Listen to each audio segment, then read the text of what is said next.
Takže nazdar lidi.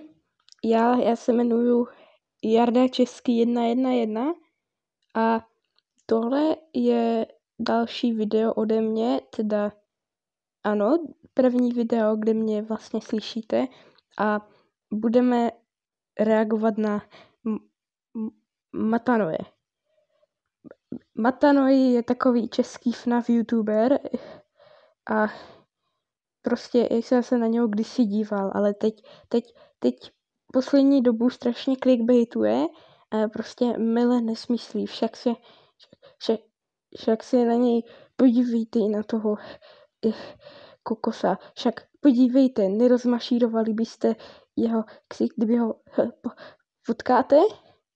Já teda jo, já bych mu úplně dal bomby, úplně do ringu s ním.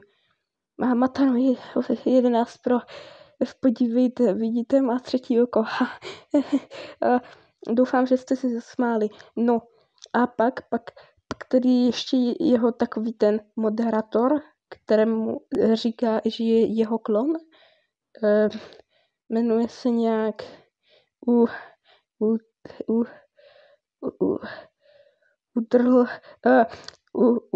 Ultranoj, ano, Ultranoj, to je ještě větší čurák než ten Matanoj, to je úplný kretén, protože prostě si dělá srandu ze všech v koment sekci.